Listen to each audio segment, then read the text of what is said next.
que enriquecen el bien común. Con Gladys Rodríguez. Éxitos 99.9.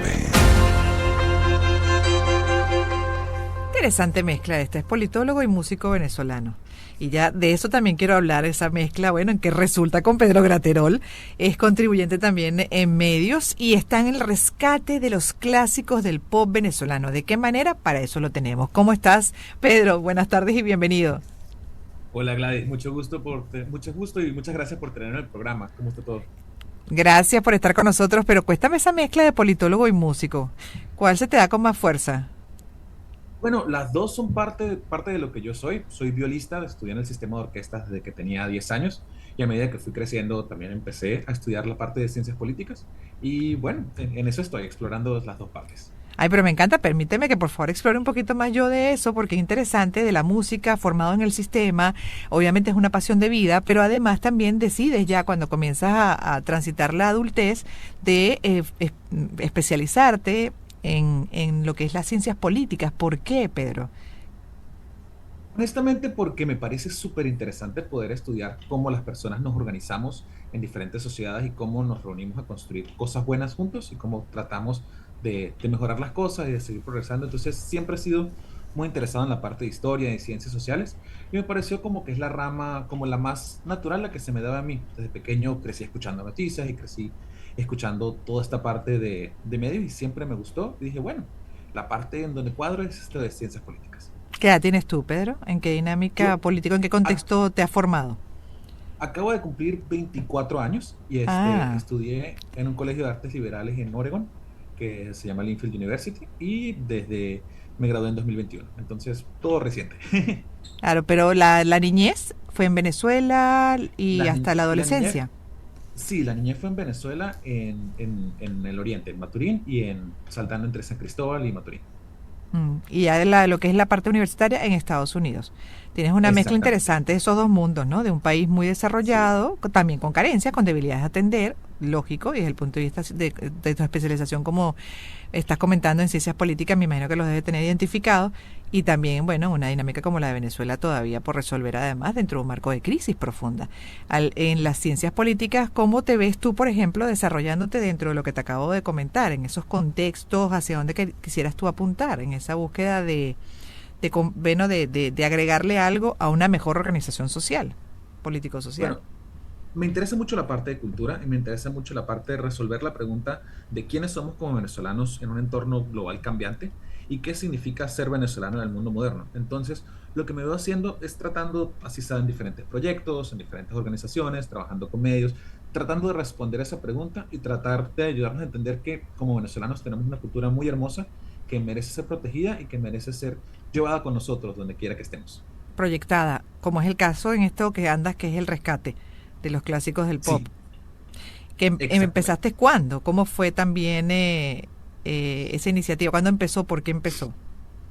Bueno, yo desde muy pequeño crecí muy cercano a la música pop de Venezuela, crecí Ah, escuchando Giordano, crecí escuchando Frank Quintero y me di cuenta cuando salí del país que muchas personas de Venezuela no habían estado tan involucradas con esa música o se habían alejado de eso. Al final nada más caben ciertas cosas en la maleta cuando uno sale. Entonces, gracias a la oportunidad que me dieron los editores en Caracas Chronicles y en 58, empecé a explorar el tema de, oye, ¿qué está pasando en el mundo de la música pop y cuáles son los esfuerzos que existen para rescatarlas? Y en eso nos encontramos con la iniciativa que está haciendo Cheo Pardo, que él es un productor de música, sí. ex de Los Amigos Invisibles, que están rescatando toda esta música y regrabándola para que la podamos tener y para que los artistas también puedan recibir beneficios de ella. Y en tu caso, ¿qué estás haciendo específicamente en ese rescate? Yo mi caso es promover, visibilizar los esfuerzos que existen y también compartir con cualquier persona que encuentre de, oye, mira, existen estos proyectos, existen estos artistas que se están reinventando y hay que escucharlos, porque no solamente es nuestro, sino porque es muy sofisticado y de muy buena calidad. ¿Y cuál ha sido la respuesta, además, dentro de ese rescate de los clásicos del pop venezolano? Porque hay una generación como la mía que su adolescencia en los 80 la vivió con ellos de fondo, con esa ambientación de estos músicos grandes que todavía hoy nos conectan, y que uno sigue donde va. Tienen pequeños conciertos, conciertos íntimos, y pues muchos de mi generación se presentan porque valoran y además hay una mezcla hasta de nostalgia, melancolía con ellos. En el caso de las nuevas generaciones, ¿cuál ha sido la respuesta? De la generación, por ejemplo, la tuya, la La Z. Z. Ujú. Bueno, al principio es un poquito extraño. Siempre cuando se encuentra música nueva, y normalmente hay una barrera inicial cuando es música de los 80, cuando tiene como una instrumentación así característica, pero luego cuando la gente empieza a detallar eso y se dan cuenta de la textura, se dan cuenta de las referencias culturales que hay, normalmente hay una conexión muy clara. Y también es muy importante comentar que muchos de estos artistas con proyectos como los que está haciendo Cheo están haciendo conexión con artistas contemporáneos. Entonces, una de las regrabaciones, por ejemplo, el Beto de Raguayana estuvo involucrado, me estaba comentando Cheo, y fue como un momento inspirador para ellos. Entonces, no solamente es una manera de entender que es música que es buena, sino que es parte de una tradición cultural que sigue progresando y que todavía la seguimos escuchando. Mm. Tú sabes que a mí me impresiona, por lo menos en mi caso tengo dos hijos, una casi de tu Ujú. edad, de 25 años, y el otro de 19 años, ¿no? Entonces, claro, he vivido el proceso de sus gustos, incluso dentro de esto de la música, ella una amante apasionada de la música, al punto de que también toca instrumentos, canta, en fin. Y uno va viendo el proceso en la medida que van sumando años y van madurando, de cambio de gustos, incluso y cómo van incorporando temas en esa valoración de la música, de la música, bueno, bien hecha, ¿no? Estamos Ujú, porque, ujú. pero tú ves el abanico y yo, por ejemplo, ahorita estoy transitando con mi hija, incluso con mi hijo de 19 años, momentos muy lindos donde ellos están buscando en esas bibliotecas de los 70, de los 80, de los, sí, incluso 60. Y eso me parece genial, porque te das cuenta de que siempre estamos en constante cambio, incluso también el tema, de, por ejemplo, de los gustos musicales. Las generaciones, la buena música se va filtrando, va entrando, ¿no? De una u otra manera se mantiene en el tiempo.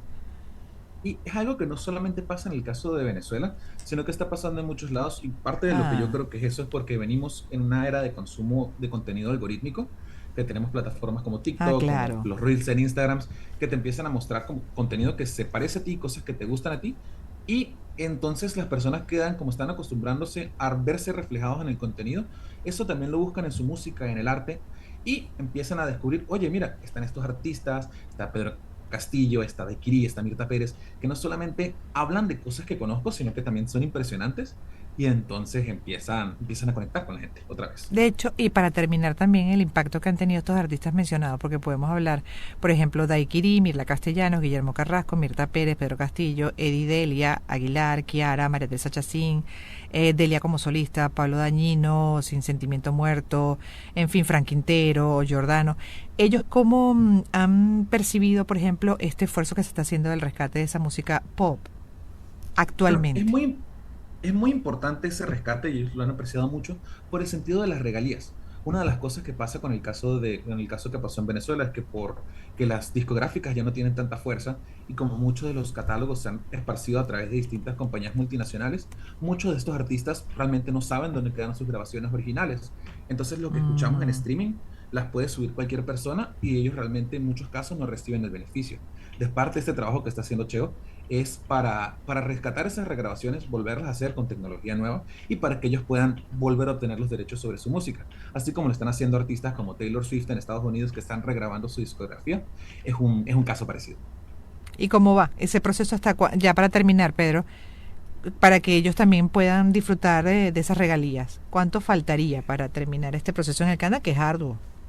Es un proceso arduo y bueno, falta bastante porque gracias a Dios, tenemos unos artistas con un catálogo súper extenso, pero el proceso de regrabación es largo.